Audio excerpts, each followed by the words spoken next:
¿Qué tal, muchachos? ¿Cómo están? Excelente tarde.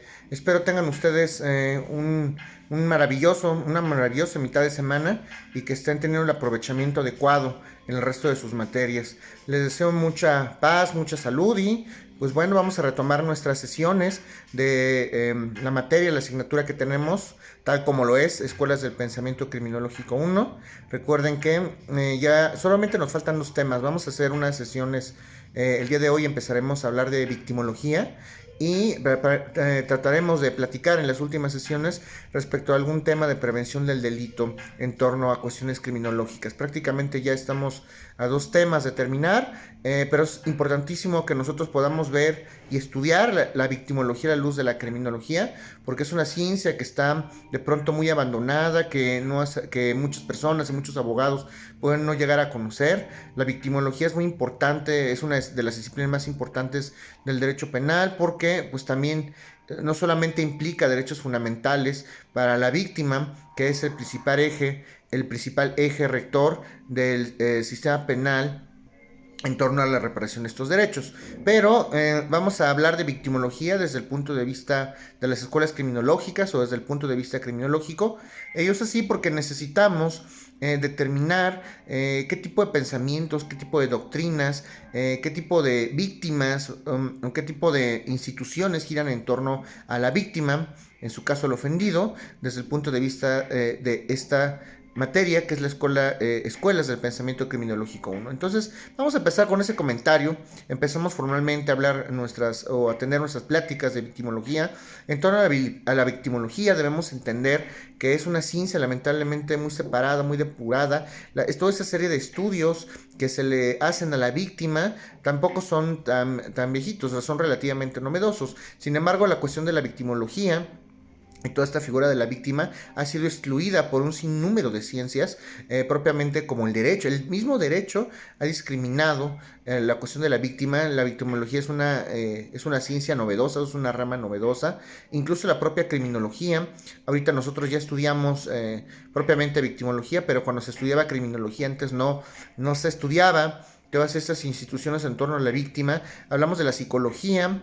En la psicología en gran parte se aboca al estudio y a las soluciones que desde el punto de vista clínica o clínico pudiéramos llegar a darle a algún delincuente. Recuerden la criminología clínica, aplicar la ciencia, aplicar la medicina para poder subsanar por ahí algún padecimiento del delincuente. Pero desde el punto de vista de la víctima, pues también estaba muy olvidado. Desde el punto de vista de la sociología, naturalmente estaba olvidada la victimología. La víctima era, no era tan notoria en el sistema sociológico anterior. Ahorita pues ya es un poco más notorio, pero anteriormente solo nos importaba castigar. Si veíamos un delincuente nos importaba ubicar al delincuente, qué castigo le íbamos a poner, qué pena, que fuera procesado, y a la pobre víctima la dejábamos ahí en el olvido.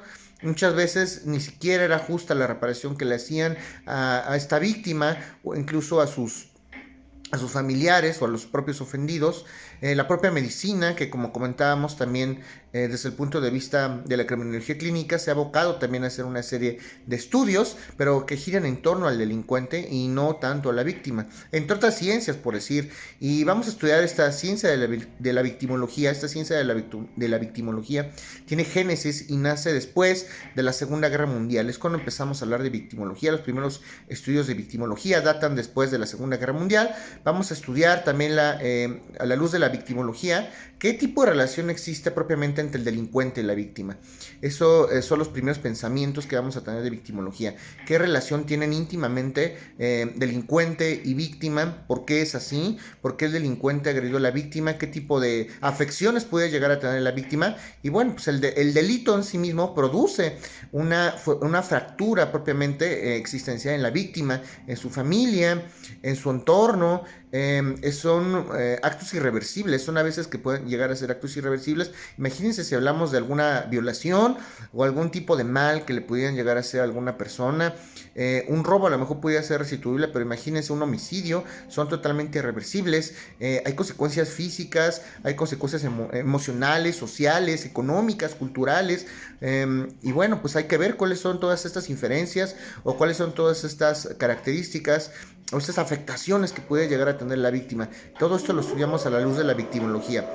En un momento dado, propiamente, qué tipo de afectaciones son resarcibles, no son resarcibles, qué tipo de instituciones nos pueden ayudar para poder apoyar al delincuente. Las víctimas también, vamos a estudiar por ahí las características de las víctimas. Las víctimas pueden ser frágiles, generalmente son débiles, son repetitivas en estos factores de conducta, porque al sentirse débiles, al sentirse frágiles propiamente, estas víctimas pierden, desde el punto de vista de la criminología y de la victimología, pierden la autoestima, pierden seguridad, pierden confianza en sí mismos y pueden llegar a desarrollar patrones que pudieran ser paulatinos o consecutivos, y pues los delincuentes generalmente, desde el punto de vista de algunas escuelas, ya lo hemos visto, pues generalmente tienden a afectar o tienden a disminuir o tienden a delinquir contra este tipo de personas que pudieran llegar a ser vulnerables o frágiles. Hay también revictimización, por eso que estamos comentando.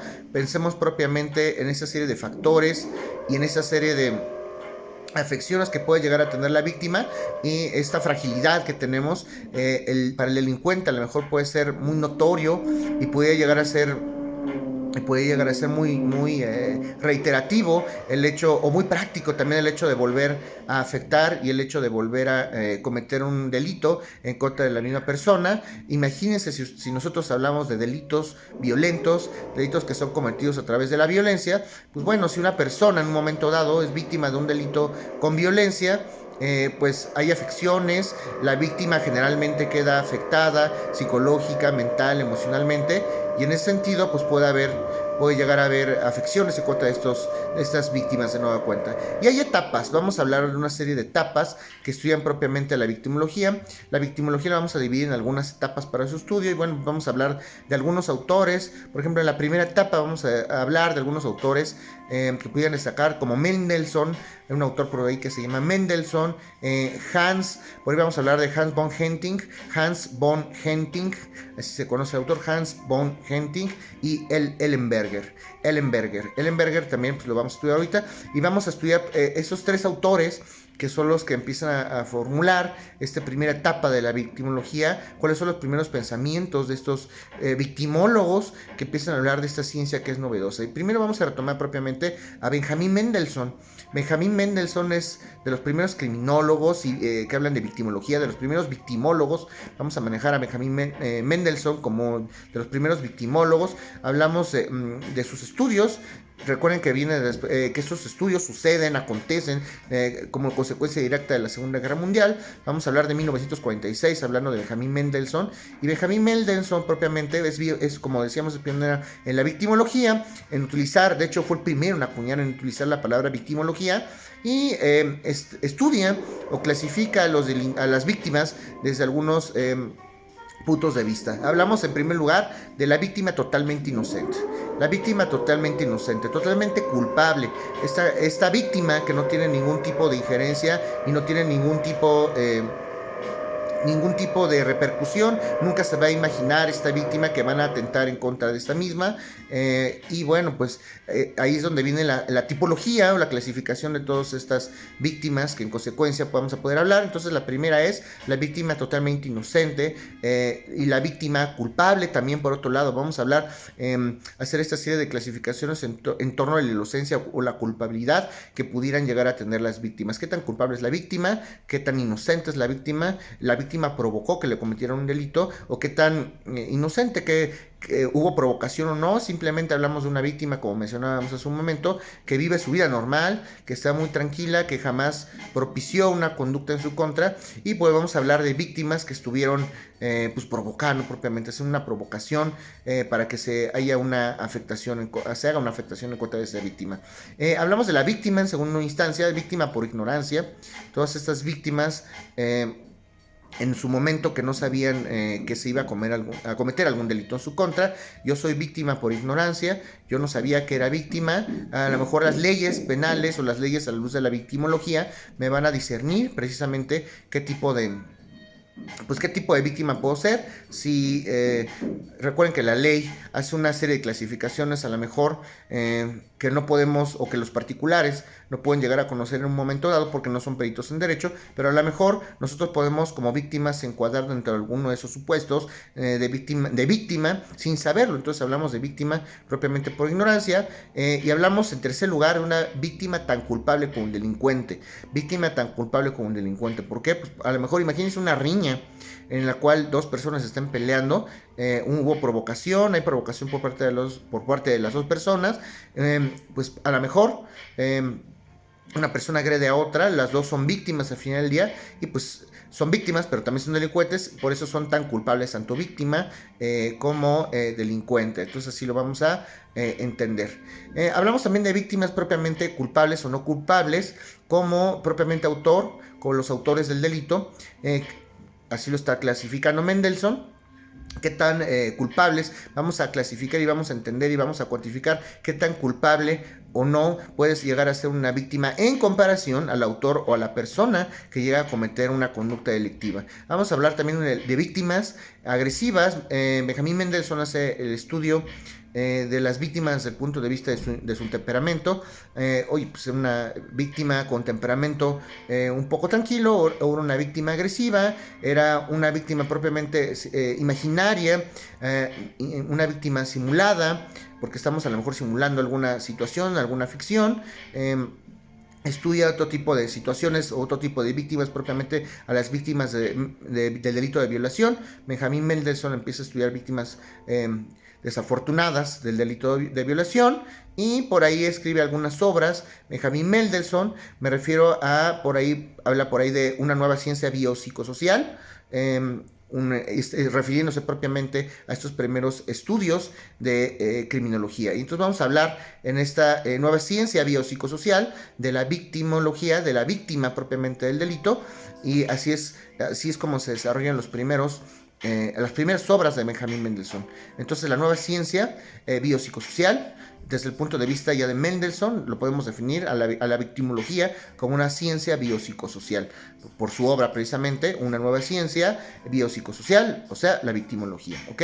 Y pues vamos a hablar también desde el punto de vista de Mendelssohn, de Benjamín Mendelssohn, del origen y la doctrina propiamente de la victimología. Se empieza a hacer una compilación de estudios propiamente de esta ciencia nueva. Se dedica, Benjamín Mendelssohn es pionero en hacer doctrina en torno propiamente a la victimología, el origen y la doctrina de la victimología. También otra obra famosa de Benjamín Mendelssohn. Y también, pues, como mencionábamos, para él esta victimología tiene un origen biológico, un origen psicológico, un origen social, como si fuésemos a estudiar al delincuente desde el punto de vista interaccionista, pero aquí no estamos estudiando al delincuente, estamos estudiando a la víctima desde el punto de vista biológico, desde el punto de vista psicológico y social, sobre todo interaccionista, porque recuerden que la interaccionista no establece factores biológicos ni psíquicos, sino factores sociales.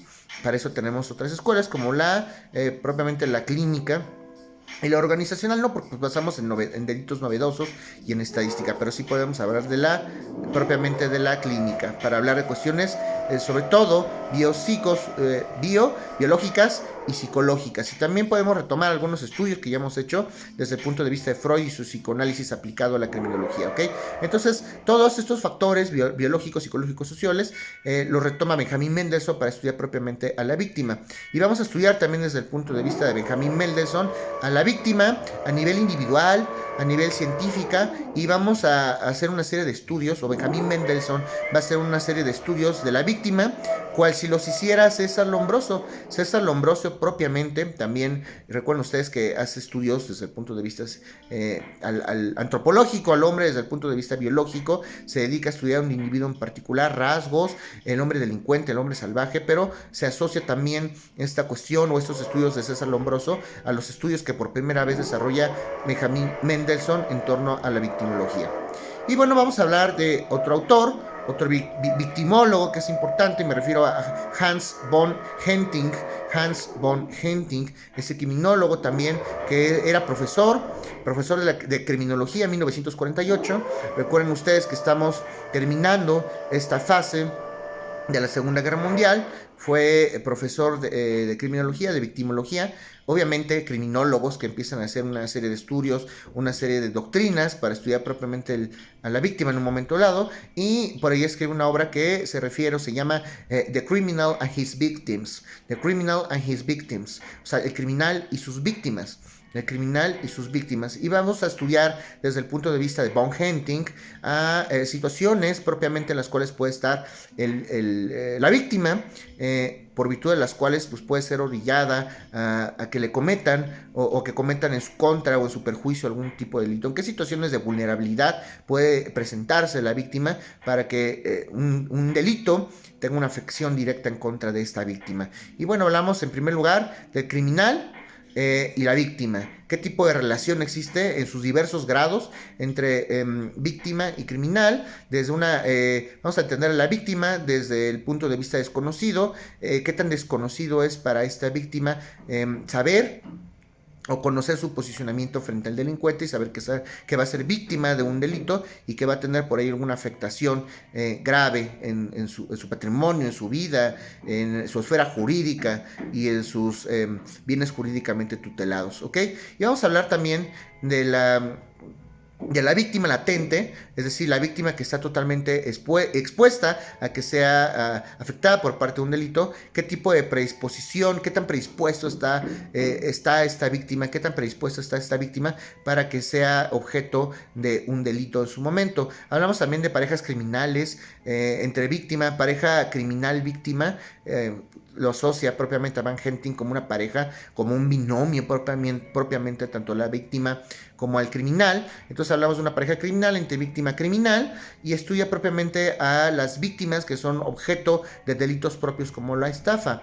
Entonces hablamos de algunos tipos de víctima, hablamos de las víctimas incluso que podían llegar a ser voluntarias, víctimas mudas, víctimas obstinadas, víctimas especuladoras, víctimas estafadoras.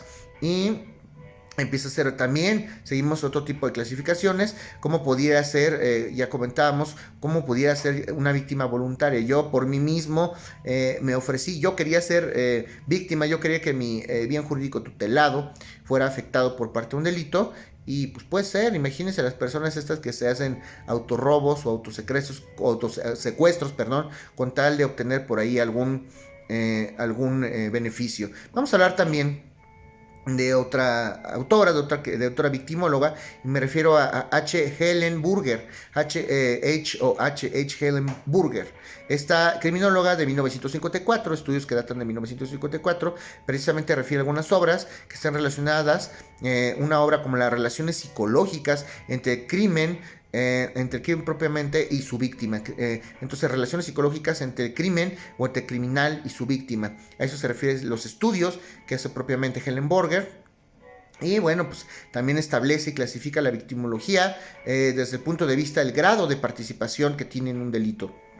Qué tipo de participación o qué posicionamiento tiene la víctima en torno a la comisión de un delito, por qué se le cometió un delito específicamente a esa persona, por qué se afectaron, cómo se afectaron sus derechos, su esfera jurídica, qué tipo de víctima es, qué tan vulnerable qué tan vulnerable esté o haya sido en el momento en que se cometió en su perjuicio un delito, qué tipo de acciones podemos tener para que esta víctima pueda ser resarcida en su esfera jurídica como particular. Se establecen también pues algunos tipos. Desde el punto de vista de Helen Burger, vamos a establecer algunos tipología de víctimas desde el punto de vista de esta victimóloga. Hablamos por ejemplo, de la víctima no participante, la víctima que no participa en un delito, la víctima de nueva cuenta, la víctima latente. Hablamos de la víctima provocativa, la víctima que tienta para que se haga una afección o se cometa un delito en su contra. Hablamos de la víctima participante también, y de la víctima falsa o de la falsa víctima. Algunas personas que pueden llegar a manipular las circunstancias como víctimas para poder llegar a obtener algún tipo de beneficio del sistema penal, algún beneficio económico, algún beneficio afectivo por algún desorden psicológico. ¿Okay? La próxima clase vamos a seguir viendo autores propiamente como Marvin Wolfgang, que son también estudiosos propias de esta ciencia victimológica o de la victimología que estamos estudiando a la luz de la criminología. Entonces, por hoy vamos a terminar ahí la sesión. Les mando un cordial saludo. Por favor, no dejen de estudiar, no dejen de enviarme sus comentarios. Como siempre les he comentado en estas últimas sesiones, estamos en la recta final de este semestre, entonces todos aquellos comentarios o aquellos comentarios o aquellos pensamientos que tengan ustedes desde este punto de vista, les voy a agradecer mucho que me lo comenten a través del chat, a través del chat comunal, de un mensaje de voz, de un mensaje de texto, del Classroom o del correo electrónico. Tengan ustedes una excelente tarde y seguimos a sus órdenes, muchachos.